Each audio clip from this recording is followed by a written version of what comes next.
Hey there, hi there, everybody. So, Immortal Abomination is just joining the contest right now. He's officially out in game. His arena isn't out for a little bit, but question is Immortal Abomination hype or gripe? Is he worth getting, or is he just going to wind up being a bench warmer? I want to take a quick look at that here today with a video, just going over a couple of different things that he does. So, starting things off, is he worth it? Long story short, yes. He is one of the best science champs released this year, and even though it's a very small pool, it's just him, Red Guardian, and Immortal Hulk, who just came out. I would say that he is the second best science champ released this year, behind Red Guardian. Red Guardian, I think, has overall more utility and more places. That being said, iBom, as I like to call him, iBom is extraordinarily tanky, and he's really powerful. Hands down, the best poison champion in the game. So, if it can be poisoned, iBom is going to have an absolute wonderful time. So, that alone is really worth it. Prestige-wise, he is the highest ranking science champ prestige-wise once he's all ramped up, which is very nice if you're interested in the prestige game. But, let's look at a couple of different gameplay things, shall we? Second point here, is iBom fun to play? Yes, iBom is very fun to play. He is not nearly as pick up and just use him useful as some of the other champs in the game. His rotation can be a bit challenging to ramp up and keep ramped up, especially if you want to do some of the big bursty damage. You got to really cycle the specials and got to get really lucky with the AI playing ball. That being said, once you do get his rotation down, he's able to output some massive amounts of damage. The more poison stacks that he does, the more damage he does. The Toxic Aura, which is part 1 of his ability, in tandem with the second bit of his ability, just bring that up right here, is the Acid Burn. Acid Burn can stack several times along with the Toxic Aura, and that just inflicts massive direct damage. So his damage potential is huge. That being said, at the same time, there are other champs who are easier to pick up and other champs that are easier to play. Does iBom need to be awakened?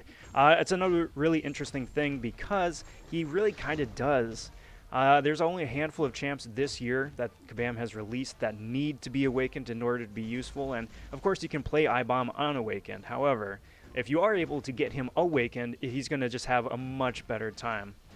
For one, the Poison, Petrify, and Acid Burn effects last longer, depending on his sig level. Plus, the self-inflicted poisons trigger at the start of the fight, which means it's just you can get to his abilities that much faster. Plus, he gets some of that willpower heals off the bat too, which is a nice thing to have.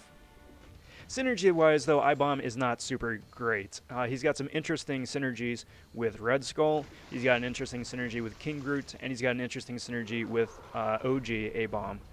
A couple other things here and there, but overall it's not like a make or break bit. It's not going to redefine any of the champions and their abilities, and to be entirely honest, all of the different synergy partners really would wind up taking up a spot on your squad. That would probably be better suited to somebody else. So synergy wise though, not a great option. Long story short, is iBom worth it? Is he hyped or is he gripe?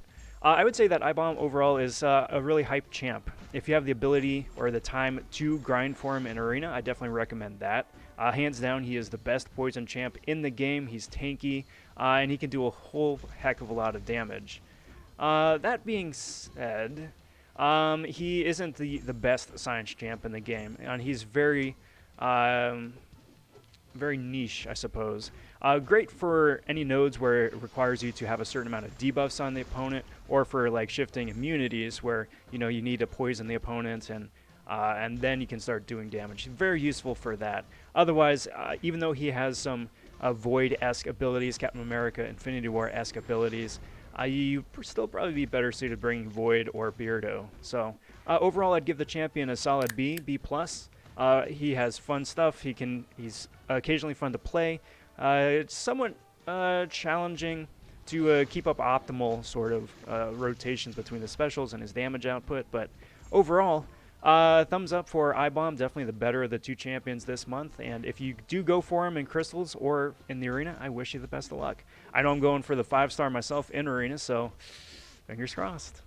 Alright guys, that is going to do me for today. Thanks for watching.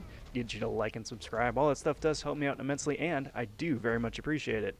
It's been the inaugural episode of Hype or Gripe. Plan on doing a number more of these with upcoming champions, just to give a quick and dirty about what the champs do, if they're fun to play, and if they're worth getting. So stay tuned for that.